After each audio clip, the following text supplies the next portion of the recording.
इस दफा जब वापस आया हूं तो मैं आपको अपनी पर्सनल फीलिंग्स बताऊंगा। मैं बड़ा मायूस हुआ हूं अमेरिका को देख के आगे। Sun will be rising from Bharat. India को शर्म नहीं आती? अपनी औकात इंडिया की ये है। हमारे पाकिस्तान के नेशनल असेंबली में एक जो वजीर थे उन्होंने खड़े होकर इंडिया के मिनिस्टरों की तारीफ की है, इंडिया की तारीफ। And now a Pakistani boxer is nowhere to be found.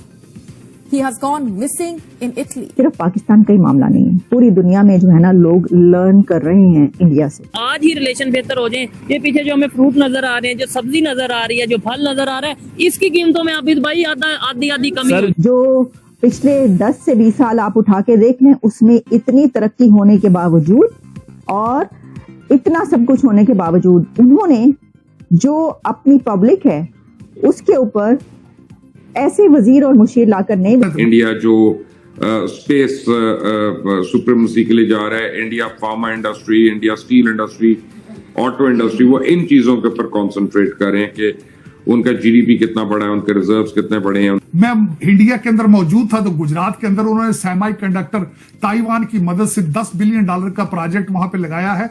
खूबसूरती उसकी ये होगी कि 100 डे के अंदर वो ऑपरेशनल हो जाए। अगर पाकिस्तान इंडिया के ताल्लुकात बेहतर होते हैं, ट्रेड खुलता है, तो हमारी फूड इन्फ्लेशन तो उसी दिन 24 घंटे में 40% कम हो जाएगी। मुझे किसी जहाज में तो मुझे किसी ने कहा कि यात्रा मंगलमय हो, जो मेरे लिए हिंदी का लफ्ज था। तो मैंने जसदीप से पूछा इसका मतलब क्या, तो उन्होंने कहा कि आपका सफर जो है अब खैरियत से गुजरे आपका। तो दुआ किसी ने, मैं आई वाज शॉक्ड मेरे लिए, और मैं समझता हूँ कि उन्होंने मेरा दिल जीत लिया। गोल्डमैन सैक्स और मोर्गन स्टैनली, इन दोनों ने बोला कि अगले पूरे डिकेड तक जितना चाइना पैसा जा रहा था उसमें से ज्यादातर पैसा इंडिया की ओर डाइवर्ट होगा। चाइना से जो शिप आ रहा था मुंबई में पकड़ दिया उन्होंने कि भाईजान ये क्या इसमें लेके जा रहे हैं, थोड़ा दिखा जाए। The giant India, the economic power, India that is landed on the moon.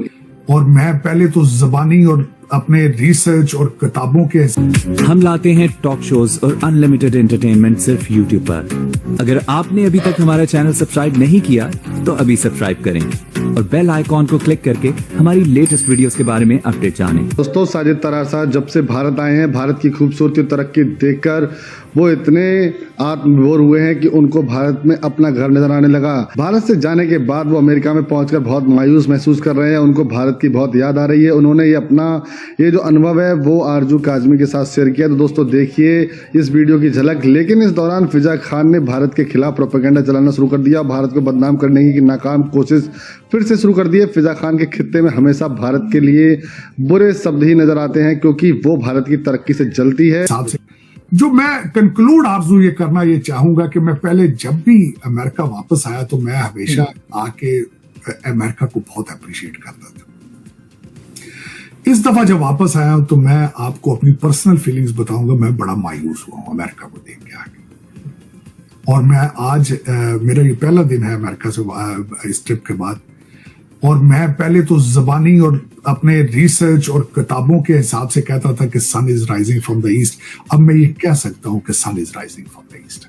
आज मैं खुद अपनी आंखों से सारा कुछ देख के हूं। उसकी वजह क्या होती है? फंडामेंटल रीजन आपको बताना चाहूंगा आज। उसकी फंडामेंटल रीजन ये होती कि जब कौमों के अंदर एपेटाइट हो, कौमों की ख्वाहिश हो कि हमने तरक्की करनी है, जब नेशनलिज्म उनके अंदर आ जाए तो फिर तरक्की होती है। अब वो मुझे वेस्ट जो है उसमें वो नेशनलिज्म नजर नहीं आता। अब ये कहते हैं हम वर्क फ्रॉम होम। अब यूरोप के अंदर 3 दिन का हफ्ता है, कहते हैं 3 या 4 दिन काम करेंगे, बाकी छुट्टी करेंगे। तो इससे तरक्की तो पॉसिबल ही नहीं है। मैं समझता हूं जो मैं बता नहीं सकता कि जब हम वहां से निकल रहे थे एयरपोर्ट से तो मुझे जहाज में तो मुझे किसी ने कहा कि यात्रा मंगलमय हो, जो मेरे लिए हिंदी का लफ्ज था।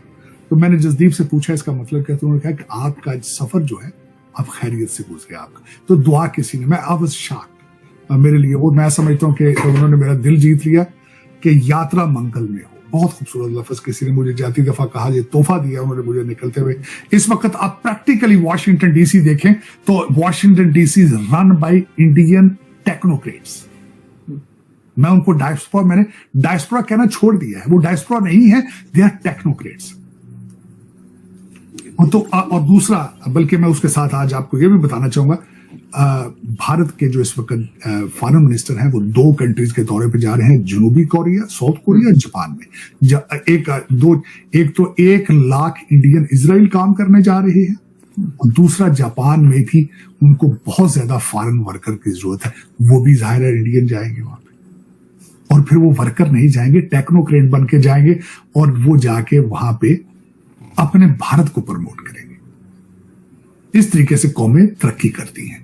अब आगे उससे आगे चलते हैं, बल्कि मैं एक और जो आपके साथ शेयर करना चाह रहा था कि आप IMF से कर्जा ले रहे हैं। देखिए सर, प्राइम मिनिस्टर भी तो आगे हमारे यहाँ नए, और मोदी जी ने मुबारकबाद भी दे दी है। मुबारकबाद भी दी ना, क्या करना, क्या जरूरत अभी? मुबारकबाद भी दी है, लेकिन शिप भी पकड़ लिया उन्होंने। चाइना से जो शिप आ रहा था मुंबई में पकड़ लिया उन्होंने कि भाईजान ये क्या इसमें लेके जा रहे हैं, आप थोड़ा दिखा जाए। लेकिन ये देखे ना, आप IMF से लेके फ्लैट लेना चाहते हैं लंदन में और टोरंटो में, और उन्होंने क्या बनाया ये भी बताना चाहता हूं।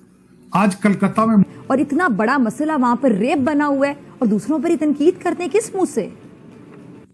बहुत शुक्रिया डॉक्टर साहबा। डॉक्टर साहबा, हाल ही में मैं एक सर्वे देख रहा था जिसमें यह बताया गया कि तकरीबन 60% जो इंडिया के लोग हैं, 1.3 बिलियन में से वो तकरीबन $3 अ डे पे गुजारा करते हैं। वर्ल्ड बैंक कहता है कि 21% लोग इंडिया के, जो कि 250 मिलियन हैं, वो $2 अ डे पे गुजारा करते हैं। मैडम, जब इस तरह की एक्सट्रीम पॉवर्टी होगी, देखिए ये कह देना तो बहुत आसान है कि जी हम 1.4 बिलियन लोग हैं, लेकिन जब आपके 1.4 बिलियन लोगों में से 60-70% लोग जो है वो इंतहाई गुर्बत में गुजार रहे हैं जिंदगी। रुको जरा, सब्र करो। एक शोबा बता दें जिसमें आपको लगता है अभी हम भारत से आगे हैं, कोई एक शोबा। मांगने में मांगने में हम उनसे आगे हैं। नहीं, बस मेरा सीरियस क्वेश्चन था। मेरा भी सीरियस ही है भाई, हम मांगने में उनसे आगे हैं। वो टेस्ला में जा रहे हैं आगे हमसे, हम तसला में, हमारे पास तसला है, कटोरा है। हम 22 करोड़ भिखारी हैं। मोदी जी ने इफ्तिताह किया है अंडरग्राउंड मेट्रो का कलकत्ता के अंदर। बिल्कुल, उसकी खास चीजें कुछ आपके कौम को बताना चाहूंगा, जो कि मुझे गालियां सारा सुबह शाम देते हैं। कभी कहते हैं रा का एजेंट है, कभी कुछ कहते हैं, लेकिन ये खबरें हैं, ये खबरें गूगल करके देख लो, मैं खुद नहीं बना रहा हूं भाई। आप IMF से कर्जा लेना चाह रहे हैं, आप जिहाद करना चाह रहे हैं जाके गाजा के अंदर। TTP को गले नहीं पड़ेंगे आप, वो अंदर घुस के मार रहे हैं, उसके पीछे नहीं जाएंगे आप। गाजा में जाके जिहाद करना चाहते हैं। जरा इस खबर को जरा आप खुद देख लें। 4.8 किलोमीटर दरिया के नीचे से उन्होंने कलकत्ता और हावड़ा, एक जगह है जो कलकत्ता के साथ इंडस्ट्रियल जगह है, उन्होंने उसको जोड़ा है दरिया के नीचे से, क्योंकि ट्रैफिक बहुत ज्यादा थी। 4.8 किलोमीटर की टनल 9 किलोमीटर दरिया के नीचे से जाके बनाई है, और बनाई सिर्फ 66 दिनों। कमाल ये 66 दिनों में बनाई। अब दूसरी सुन ले बात, मैं इंडिया के अंदर मौजूद था तो गुजरात के अंदर उन्होंने सेमी कंडक्टर ताइवान की मदद से $10 बिलियन का प्रोजेक्ट वहां पे लगाया है।